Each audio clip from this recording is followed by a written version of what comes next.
რეჟიმის ბიზნესმენები, რომლებიც პირდაპირ ფორმის სპონსორები არიან ამ რეჟიმის, რომ ხედავენ, რომ ამათანაც მოახლოვდა უკვე სანქციების რეჟიმი და ძალიან ახლოს არის ეს ყველაფერი, რა თქმა უნდა, ისინი ძალიან სენსიტიურად გრძნობიერად აღიქვამენ, ძალიან დიდი ბოდიში, მაგრამ ბიძინა ივანიშვილი მათთვის ღმერთი არ არის, ხო? ვიღაცისთვის შეიძლება იყოს ღარიბაშვილისთვის შეიძლება იყოს ბიძინა ივანიშვილი ღმერთი და 10-ჯერ მადლობა მოუხადოს, 3-ჯერ გარდებულზეც კი ერთხელ გააგდო პრემიერად, მეორედ გააგდო და ბოლოს ეხა მესამეც საერთოდ დარაჯს არ გააგდებენ იმ პარტიიდან, ისე გააგდო ეს ადამიანი, ხო? როგორი მსახურა, ეს არის გზავნილი.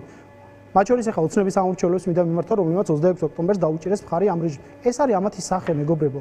ღარიბაშვილზე უკვე თქვენ ბიძინა ივანიშვილს ვერც ერთი ვერ ემსახურებით, მაგრამ ბოლოს გააგდო ისე როგორც გააგდო. ეს არის სასჯელი. ეს არის ლიმონივით გამოსწურავს ეს ადამიანი ნებისმიერ ადამიანის რესურსს.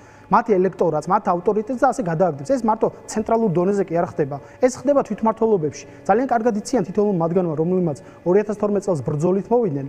დღეს თავზე ასხედან საკრებულოს თავმჯდომარეებად, კომისიის თავმჯდომარეებად, მერებად და მოადგილეებად ის ადამიანები, რომლებიც 2011-12 წლებში დევნით იყვნენ ამ ადამიანების დაკავებულები. ძალიან კარგად იციან დღეს თავიდან გამოთქმა იყო 2011-12 წლებში, რომ რომელიღაც კომპანიაში ფინანსური პოლიციაა შესულიო და ეს აღნიშნავდა იმას, რომ იქ რაღაცა რეჟიმი მყარდებოდა ისეთი და რეპრესიული. ზუსტად ასე დღეს ქართულ ოცნებაში შემოსულია კობახიძის ფრთა, რომელმაც ყველა ძალაუფლების ყველა ბასტიონი აიღო საკანონმდებლო ორგანო, ეხა პარტიასაც ალბათ მას დაუქვემდებარებენ. ეს არის ფასი, რომელსაც ბიძინა ივანიშვილი ალბათ უხდის კობახიძეს იმისთვის, რომ ყველაფერი ისათქმევინოს, რაც მას უნდა, ხო? კობახიძეს ხო რაღაცა ზღვარი მორალური არა აქვს, რაღაცა წითელი ხაზი. ყველაფერს იტყვის, ყველას გალანძღავს, ყველას დაიჭერს, ყველას მიწაში ჩადებს. ოღონდ ბიძინა ივანიშვილმა უთხრას ეს. ეს არის ფასი, რომელსაც უხდის ბიძინა ივანიშვილი მას, მაგრამ მან უნდა გააცნობიეროს, რომ ძალიან მარტივია მისთვის ყველა ცოდვის საკიდება. რაც უფრო ადიხარ ძალაუფლების ქარაფზე მე გადმოვარდნა იქიდან შეიძლება სული ვერ დაატანო მიწამდე. აი, კობახიძეს